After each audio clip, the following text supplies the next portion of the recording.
What would you do if the person you trusted with your future threw you away like you were nothing, and the only hand reaching out to save you came from a man everyone feared? Emma Morrison stood on the depot platform in Cedar Falls, Montana, with her small trunk by her feet and her heart breaking inside her chest.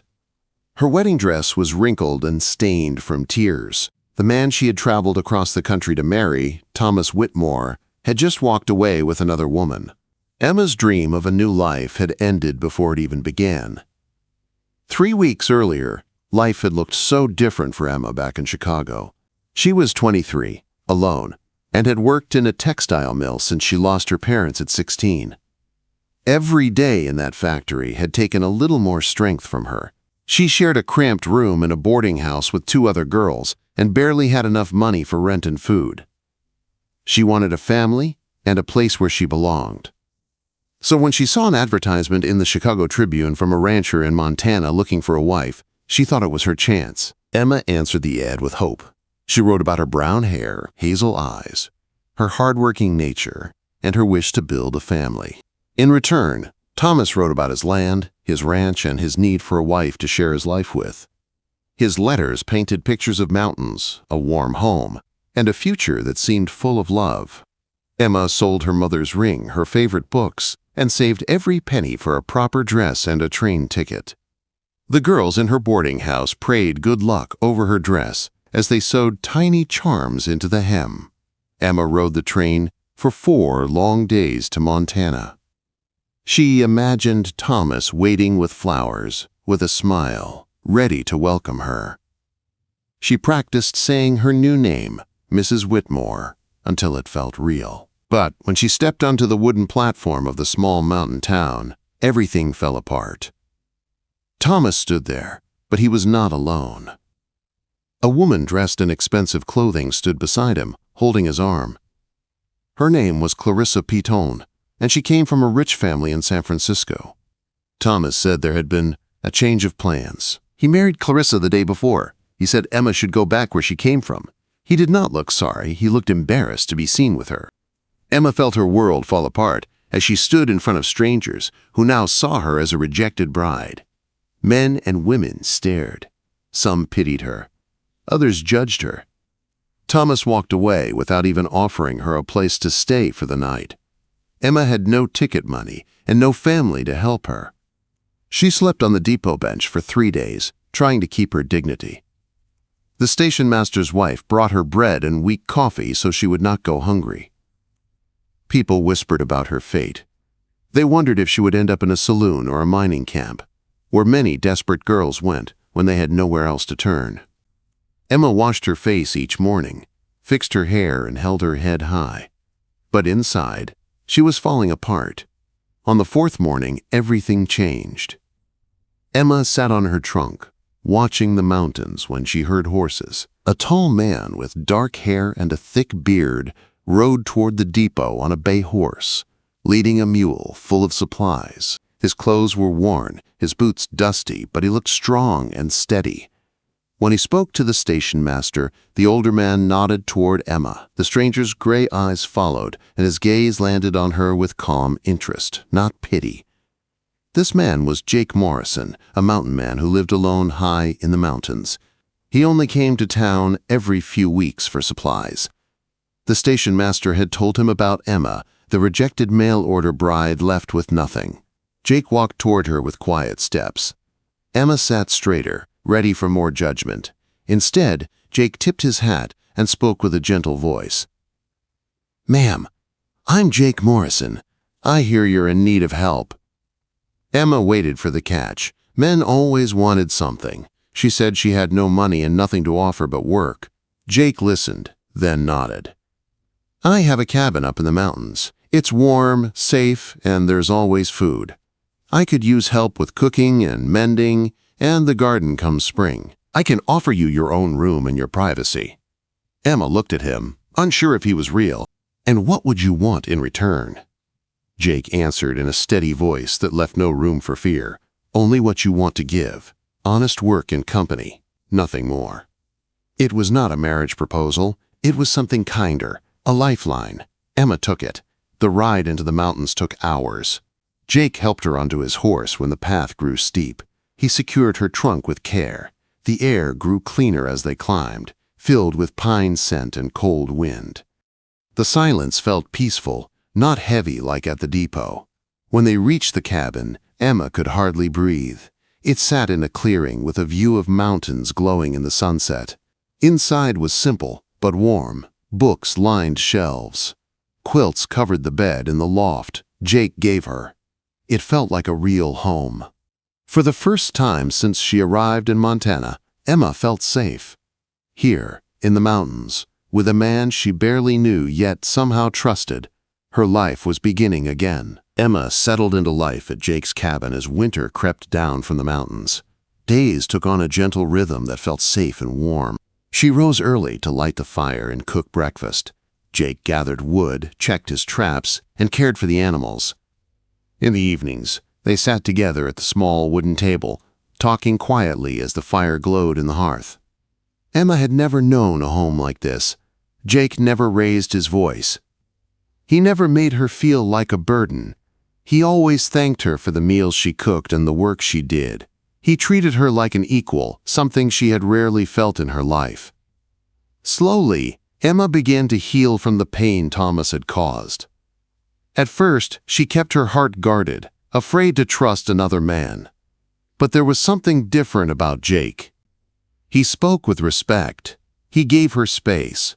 He never pushed for anything she was not ready to give.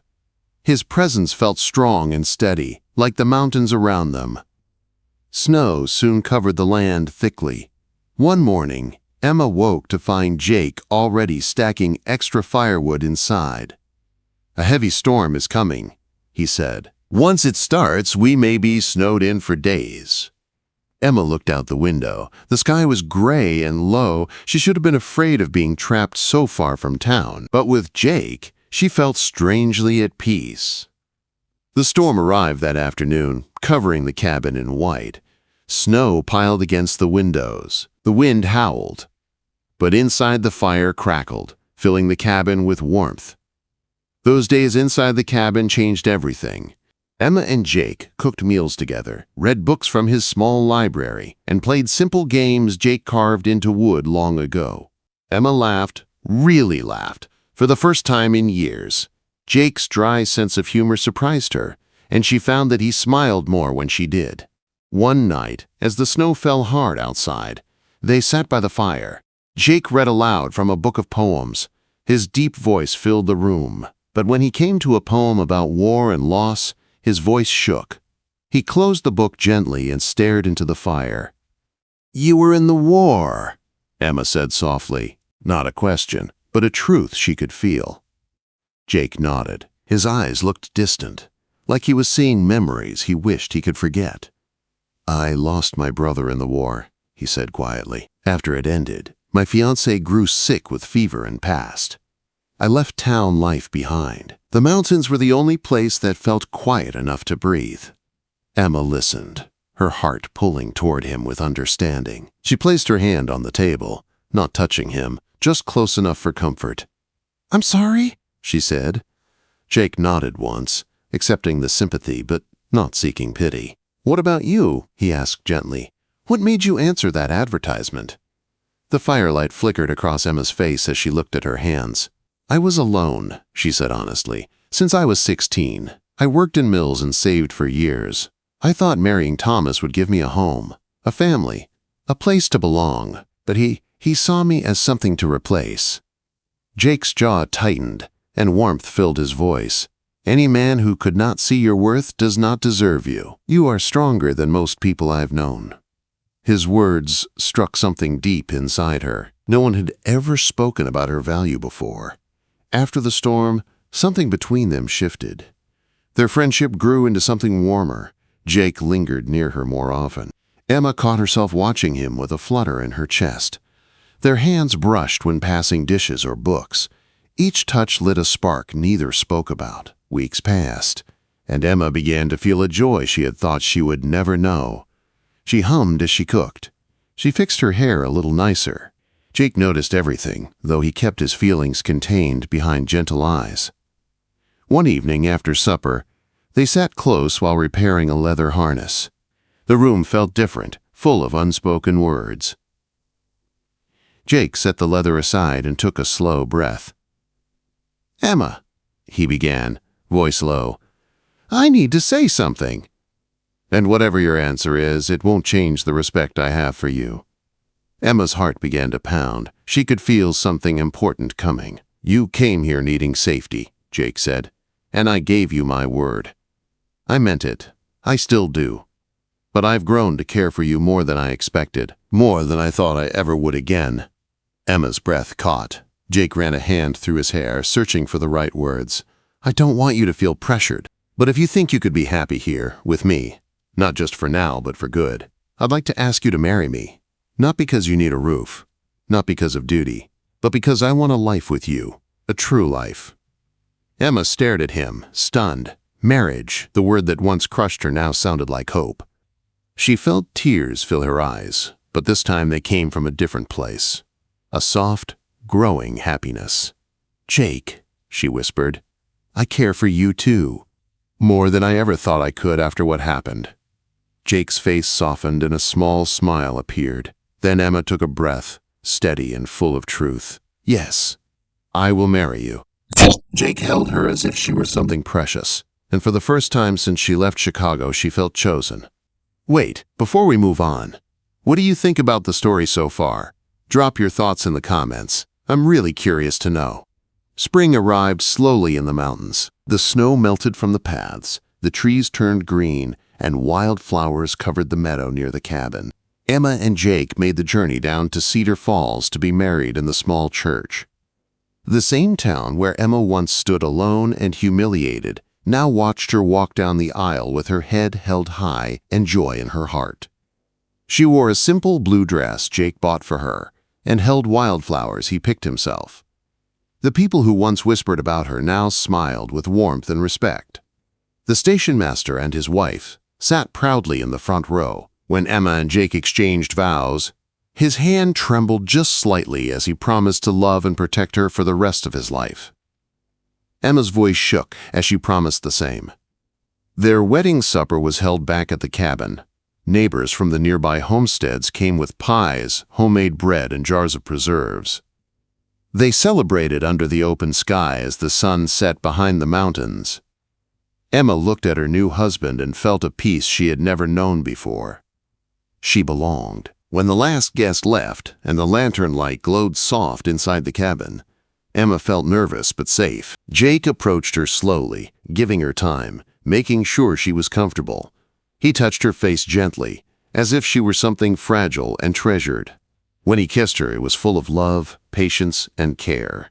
Emma learned that night that true closeness was not something to fear. With him, it felt right. It felt like coming home. Months passed, and the cabin filled with laughter and warmth. Emma and Jake built a life side by side. They planted a larger garden, added shelves for more books, and worked together through every season. That fall, Emma discovered she was expecting a child. When she told Jake, his eyes filled with tears he didn't try to hide. He held her close and whispered, "Our family starts here."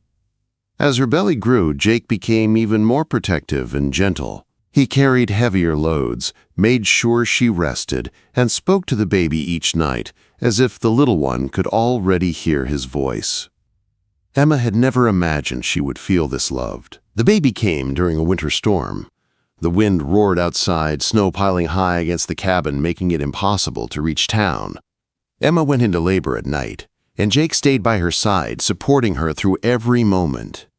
When their daughter finally arrived, her cries filled the small cabin. Jake held the tiny baby with awe, his rough hands shaking. They named her Grace because she was a blessing they never expected.